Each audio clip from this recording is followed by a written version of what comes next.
पहले आतिशी, आपके चेहरे पर एक मुस्कान है, ये मुस्कान क्या दिखा रही है? आप लोग आश्वस्त हैं आज गिरफ्तारी होगी या नहीं होगी? क्या सोच रही हैं आप?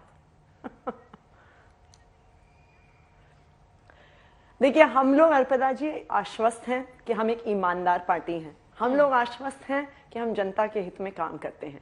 हम लोग आश्वस्त हैं कि भारतीय जनता पार्टी को और प्रधानमंत्री नरेंद्र मोदी को आम आदमी पार्टी से डर लगता है। अब उस डर का नतीजा हो सकता है कि मनीष सिसोदिया जी गिरफ्तार हो, लेकिन एक साल में 500 अफसर लगाने के बाद भी इस समय 250 ईडी के अफसर, 250 सीबीआई के अफसर इस केस की जांच कर रहे हैं। 500 अफसर लगाने के बाद भी, 10,000 पन्ने की चार्जशीट फाइल करने के बाद भी सीबीआई और ईडी, इस देश की प्रीमियर जांच एजेंसीज, चार्जशीट में मनीष सिसोदिया जी का नाम तक नहीं दर्ज कर पाई हैं। 1 रुपए के भी भ्रष्टाचार का सबूत मनीष सिसोदिया जी के बारे में सामने नहीं रख पाई हैं। तो ये क्या दिखा रहा है? ये दिखा रहा है नहीं, लेकिन आतिशी, मैं आपको बीच में रोक रही हूँ। से लिंक नहीं आपने सुना होगा हमारे सहयोगी जो ग्राउंड पर पैनी नजर रखते हैं, जो सबूत है, मैम आप सबूत का जिक्र कर रही है ना, मैं सबूत जरा आपको बताऊं। डिजिटल सबूत हाथ लगे हैं, सबूतों को नष्ट उन्होंने किया, ये आरोप उन पर लगे हैं। 11 फोन नष्ट किए गए, बदले गए। सर मैम, है सबूत ना उनके पास, आप ये कैसे कह रहे हैं उनके पास सबूत नहीं है? और जो गिरफ्तारी की बात आप कह रही हैं, अगर सबूत नहीं होगा तो गिरफ्तारी कैसे हो पाएगी? मैम, कोर्ट में भी तो ले जाना होगा, पेश करने पड़ेंगे सबूत।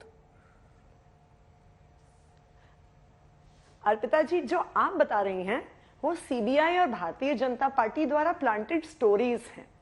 जो सबूत है वो तो सीबीआई और ईडी ने 3-3 चार्जशीट फाइल करी हैं।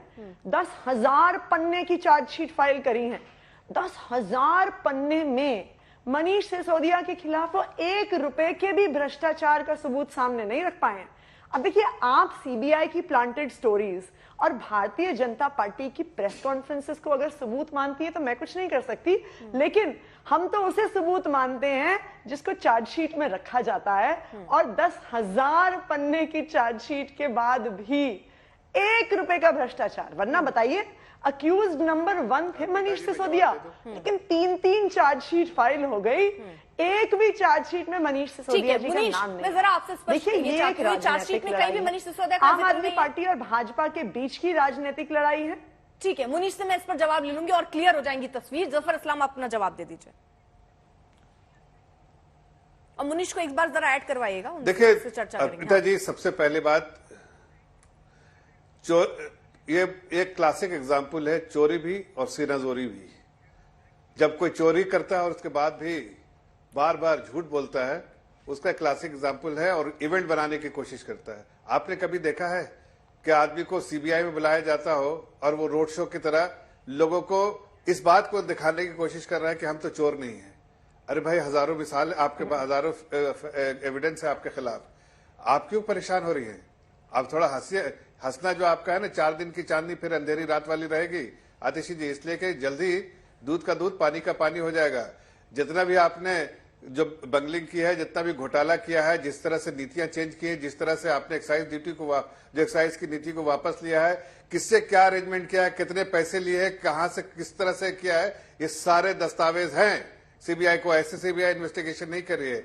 आपको आने वाले दिनों में दिखेगा कि क्या हो रहा है और कौन से दस्तावेज और कौन से एविडेंस है। लेकिन जो लोग इस चीज के लिए जिम्मेदार है और जिसको सीबीआई बुला रही है, आज तक इतिहास में नहीं देखा गया है कि इस तरह का नाटक इसलिए किया जा रहा है कि लोग सोचे कि भाई हम अपना सीना छाती ठोक रहे हैं कि हम चोर नहीं है। अरे भाई, चोरी किया तभी तो सीबीआई बुला रही है।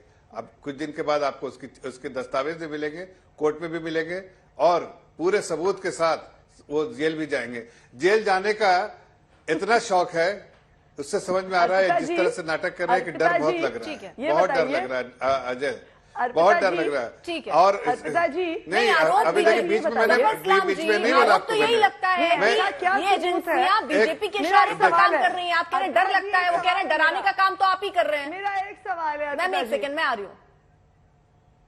नहीं, 1 मिनट अर्पिता जी, बीच में नहीं बोल रहा अर्पिता जी, आप जरा इनको बता दीजिए आतिशी जी को कि जब उनके समय में आप उनसे बात कर लीजिएगा। ठीक है, मैंने ठीक है उनकी सर, बातें ठीक है, सारी वो ये ठीक है, ये अंडरस्टूड है। आप लोग क्योंकि प्रवक्ता है, बड़ी पार्टी के, आप लोग भी समझ रहे होंगे। ठीक है, अपनी अपनी बारी में बोलिए, लेकिन मेरे सवाल का जवाब जरा दीजिए सर।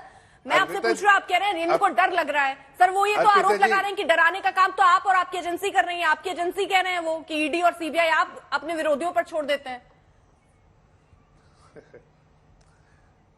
देखिए अर्पिता जी, वो एजेंसीज इंडिपेंडेंट बॉडी है, इंडिपेंडेंट इंस्टीट्यूशन है, उनका काम करने का तरीका अपना है, उस पर ना तो कोई हस्तक्षेप है, ना कोई हम हस्तक्षेप करना चाहते हैं और ना हम कर सकते हैं।